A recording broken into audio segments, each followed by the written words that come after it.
Midnight horror show, suspense कथा, जहरीले होठ। दोस्तों, जीवन में कभी कभी ऐसे मोड़ आ जाते हैं जहां पहुंचकर ऐसा लगता है जैसे जिंदगी ठहर सी गई हो। ना आगे का कुछ नजर आता है, ना पीछे मुड़कर देखने का। बस ऐसा लगता है अब जीवन में जो कुछ होना था हो लिया, अब और कुछ बाकी नहीं रहा। निराशा, हताशा जिंदगी का हिस्सा बन जाती है, जहाँ हर कोई बेगाना सा लगने लगता है। जिंदगी में न प्यार होता है, ना ही पूरी तौर से नफरत ही होती है। अगर पूरी तौर से नफरत ही हो जाए तब भी जिंदगी एक अलग रास्ता अख्तियार कर ले। लेकिन ऐसे में यही लगता है जैसे अभी बहुत कुछ होना बाकी है, जो होकर रहेगा इस पार या उस पार। मालिनी के साथ भी कुछ ऐसा ही हो रहा था। तभी तो एक दिन जिंदगी से ऊब कर उसने एक पुराने कुएं में छलांग लगा दी थी। लेकिन कहते हैं ना, जिंदगी बड़ी बेशर्म होती है। यहाँ भी मौत ने उसका साथ नहीं दिया और कुछ लोगों ने मालिनी को कुएं से बाहर जिंदा निकाल लिया था। मालिनी अपने बिस्तर पर अकेली पड़ी थी, तभी किसी ने उसके सिर पर हाथ फेरते हुए पूछा, जिंदगी निराशा से नहीं, खुशहाली से जीना सीखो मालिनी। मैं कहता था ना, तुम जब भी पुकारोगी मैं तुम्हारे पास होऊंगा। आज कैसे भूल गई मुझको? कुएं में छलांग लगाने से क्या मिला? चोटिल हो गई ना? बेवजह की तकलीफ दे डाली अपने आप को ना।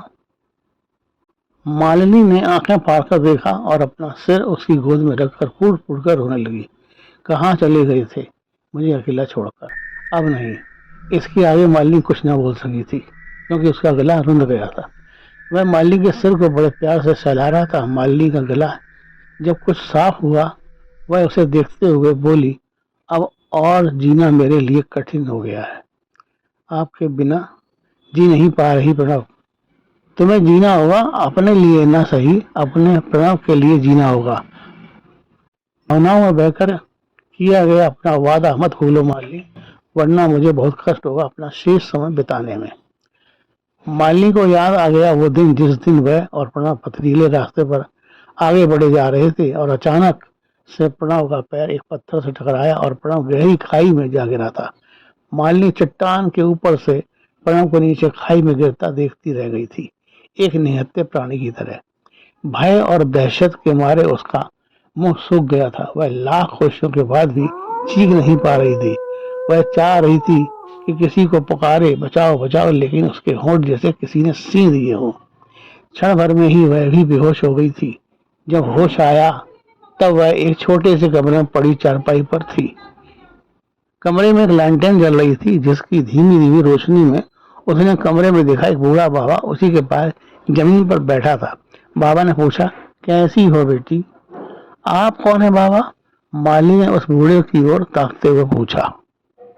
लो पानी पी लो बेटी। क्या हुआ था? तुम पहाड़ी पर बेहोश पड़ी थी, मैं ही तुम्हें यहाँ ले आया था। क्या किसी ने तुम्हारे साथ कुछ गलत किया था? नहीं बाबा, किसी इंसान ने नहीं, मेरे साथ तो ऊपर वाले ने गलत कर दिया बाबा।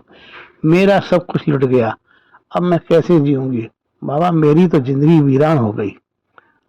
अगर हौसले बुलंद हों तो रेगिस्तान में भी फूल खिलते हैं बेटी। इंसान तो वो चीज है जिसके पास दिमाग होता है, उसके रहते हुए कुछ भी हासिल कर सकता है। निराश मत हो बेटी, ईश्वर सब भला करेंगे। माली उठ बैठी और बाबा से बोली, आपने मुझे एक नई राह दिखा दी बाबा, अब मैं चलती हूँ। आई थी हम सफर के साथ जा रही हूँ, अकेली, एकदम अकेली। मालिनी निकल पड़ी। बाबा को प्रणाम कर वह अपने घर आ गई और कसम खा ली कि अब वह उन पहाड़ियों पर कभी नहीं जाएगी, जिन पहाड़ी ने उसका सब कुछ छीन लिया था। किस सोच में पड़ी है मालिनी? प्रणव, मैं सोच रही थी यही ना। प्रणव और मालिनी दूसरे में समाने के लिए बेताब हो गए। कुछ ही क्षणों में बिल्ली के बोलने से कमरे में फैली सन्नाटे की चादर हट गई। मालिनी ने देखा कमरे में कोई नहीं है। वह धीमे से बोली, प्रणव कहाँ गए? मुझे यूं अकेला छोड़कर मत जाया करो, मैं टूट जाती हूँ।